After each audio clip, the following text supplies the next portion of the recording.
কিন্তু আমার মালিক বলে বান্দারে, আমি আল্লাহ তোর মরণের ভয় দূর করব, আমি আল্লাহ তোমার মরণের পেরেশানি দূর করব।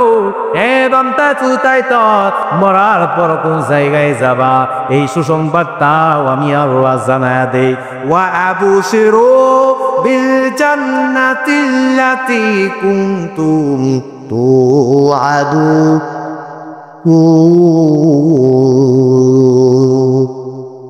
আমার মালিক বলে রে বান্দা, মরার পর তোমার সর্বশেষ যেই ঠিকানাটা হবে, সর্বশেষ যেই সুসংবাদটা হবে, সেটা হলো একমাত্র আমি আল্লাহর জান্নাত। জোরে বলেন সুবহানাল্লাহ। এই সবরে বান্দার বান্দাবাদনি আল্লাহ সুসংবাদ সইনা কবরে পাত্রে ঢুকবে। দেখো দুনিয়ার মানুষ তাকে 3.5 গর্তের মধ্যে জঙ্গলার মধ্যে শুয়ে রাখবে, কিন্তু বান্দা কবরটা কেমন হবে? এই যুবক বৃদ্ধ বাজান ভালোভাবে জুড়ো, মায়ার নবী জানায়া দে আল কবরু রাউযাতুম মির রিয়াজিল জান্নাহ। সুবহানাল্লাহ বলে, জোরে বলেন সুবহানাল্লাহ।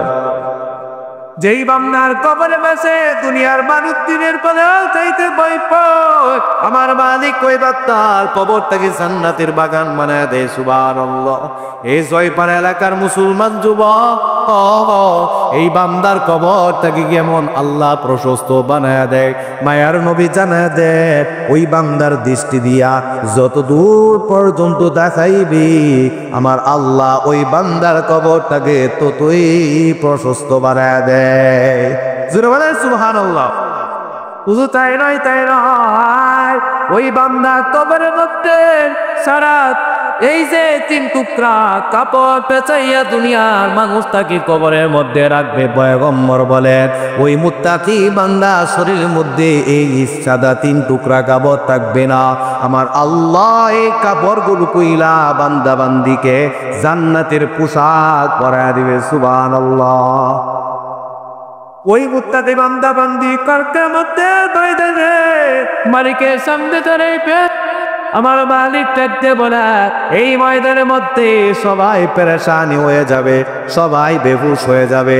এমন অবস্থা হবে পয়গম্বর বলেন মানুষের লজ্জাস্থানের কথাও ভুইলা যাবে, লজ্জাস্থানের কথাও ভুইলা যাবে, লজ্জাস্থানে কাপড় থাকবে না। কিন্তু এমন সময় আমার মালিক বলে যারা আল্লাহর ভয় নিয়ে তবিরের পথে ছিল, আমার মালিক তার কিয়ামতের ময়দানে ওই সমস্ত মুত্তাকি বান্দা বান্দির জন্য কেমন সুসংবাদ দিবে। ওয়াসিকাল্লাযীনা তাকাউ রাব্বাহুম ইলাল জান্নাতি যুমারা। আল্লাহু আকবার। আল্লাহ বলে ওই ময়দানের মধ্যে দুনিয়া বলে পেরেশানি হইবে, কিন্তু যারা আমার দাবিতে আমাকে ভয় করে চলেছিল, আমি আল্লাহ কাল কিয়ামতের ময়দানে ওই মুত্তাকি বান্দা বান্দিকে আমি আল্লাহ জান্নাতের মধ্যে দলে দলে আমি আল্লাহ ঢুকা দিব। জোরে বলেন সুবহানাল্লাহ। দিবেন কে? জোরে বলেন কে দিবেন? ওই ময়দানেও বান্দার কোনো ভয় থাকবে না, ওই ময়দানেও বান্দার কোনো পেরেশানি থাকবে না। আল্লাহ বলে আমি আল্লাহ ওই মুত্তাকি বান্দা বান্দিকে শুধু জান্নাত দিব না, ভিন্ন জায়গায় আমার মালিক বলে ওই বান্দার জান্নাত কয়টা জান্নাত হবে সেই কথাটাই শুনি, ভালোভাবে শুনি। আল্লাহ তাআলা ডাকতে বলে ওই মুত্তাকি বান্দার জান্নাত কয়টা হবে? ওয়ালিমান খাফা মাকাম রাব্বিহি জান্নাতা।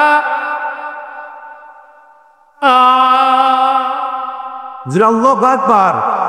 আল্লাহ বলে আমি আল্লাহ ওই মুত্তাকি বান্দা বান্দিকে দুইটা জান্নাতের মালিক বানায় দিব। সুবহানাল্লাহ। এই সম্মান দিবেন কে?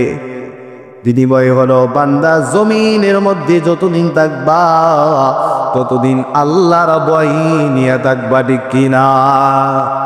এটা হলো মুমিনের এক নম্বর শর্ত, যে মুমিন জমিনে যতদিন থাকবে আল্লাহর ভয় নিয়ে থাকবে। লাভ কি হবে? লাভ হবে তাই আল্লাহর ভয় থাকলে মুমিন কোনোদিন গুনাহ করতে মন চাইবে না।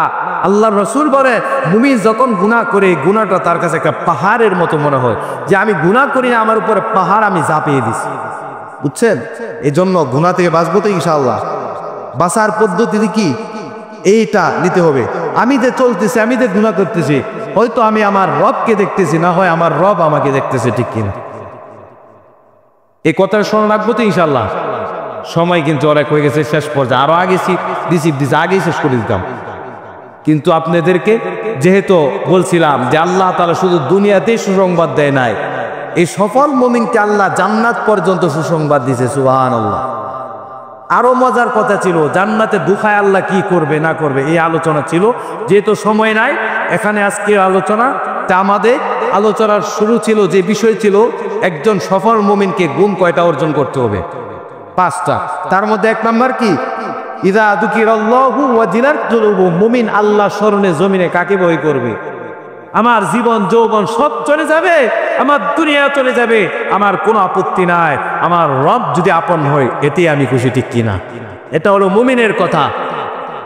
এই ঈমান রাখবেন তো ইনশাআল্লাহ?